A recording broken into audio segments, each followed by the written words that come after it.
Assalamualaikum warahmatullahi wabarakatuh. Om Swastiastu, Namo Buddhaya, salam kebajikan. Sahabat-sahabat dimanapun juga berada, selamat malam semuanya.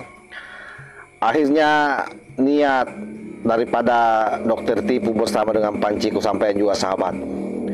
Hari ini kita lihat dia ada di DPR RI. Sayangnya karena yang temui bukan Komisi 3. Jadi apa yang dia upayakan secara maksimal untuk bisa mengadu ke DPR atas nasibnya yang hari ini terancam terpidana dengan kasus ujaran kebencian di media sosial dan penghinaan terhadap Pak Jokowi. Ini sepertinya kandas kalaupun misalnya ketemu dengan DPR. Tetapi luar biasanya karena dia sempat lagi mempublikasikan bukunya di Komisi 10 yang membidangi masalah pendidikan.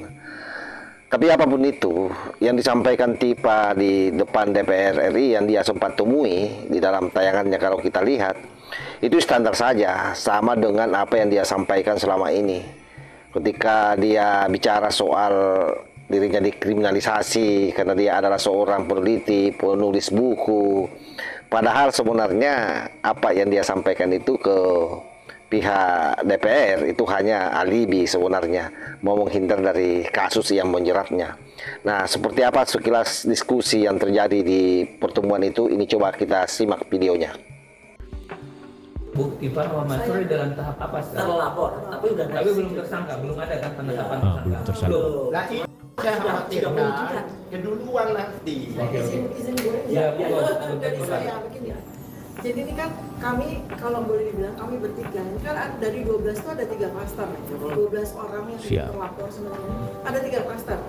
Satu klaster akademisi kami Bertiga. yang sedang melakukan penelitian terhadap otentitas ijazah Jokowi, dan sudah kami bukukan supaya bisa dibaca oleh masyarakat. Kami jurnalkan, yang baca cuma akademisi kan gitu. Kan kami putuskan untuk kami bukukan supaya masyarakat semua tahu.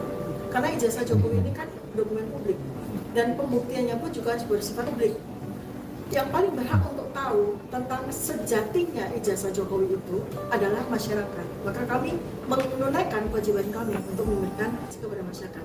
Maka tadi kami ke Komisi 10. Kami sowan, kenapa? Karena buku ini sudah beredar ke masyarakat.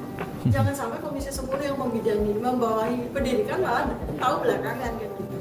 Nah, sekarang dari sisi Komisi 3, ini aspirasi kami yang didukung oleh kuasa hukum kami adalah kami ini kan tidak melakukan pidana apapun. Jawaban terhadap pertanyaan 11 tahun yang nggak ada juga jawaban dari yang Muna. bersangkutan. Sampai Muna. akhirnya harus ada korban jiwa, Mbak Menteri dan Gus Nur, dan itu pun juga yang bersangkutan Muna. tidak juga memberikan ijazah. Dan yang paling lucu Oh, adalah Muna. kami berkali-kali ke Polda Metro Jaya untuk mendapatkan menjalani pemeriksaan atas 2 laporan. Satu laporan Jokowi sendiri atas penyebaran nama baik dan fitnah, dan yang kedua adalah sekumpulan laporan yang disampaikan oleh, mohon maaf ya, ini kami menggunakan bahasa awam, termul.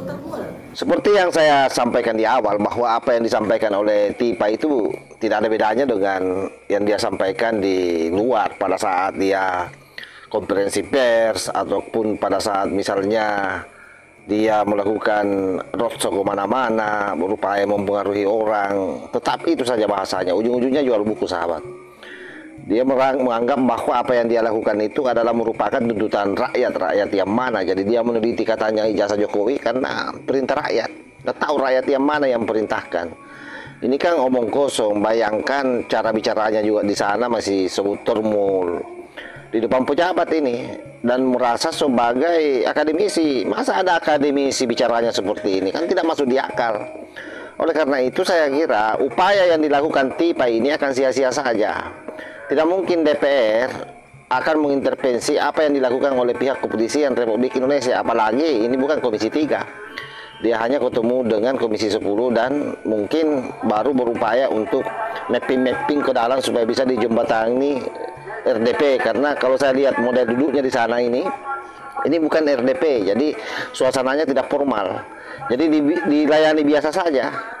Ya mungkin relasinya lah di situ, sehingga mungkin dibukakan ruang untuk speak up apa yang dia mau sampaikan. Tapi sekali lagi, seluruh penyampaiannya biasa saja, hanya kibulang-kibulang, dan kembali seperti dengan nada biasa yang selama ini dia ulang-ulang di publik, jadi sudah membosankan. Saya juga sebenarnya sudah jenuh mendengar ocehannya karena tidak ada hal yang baru.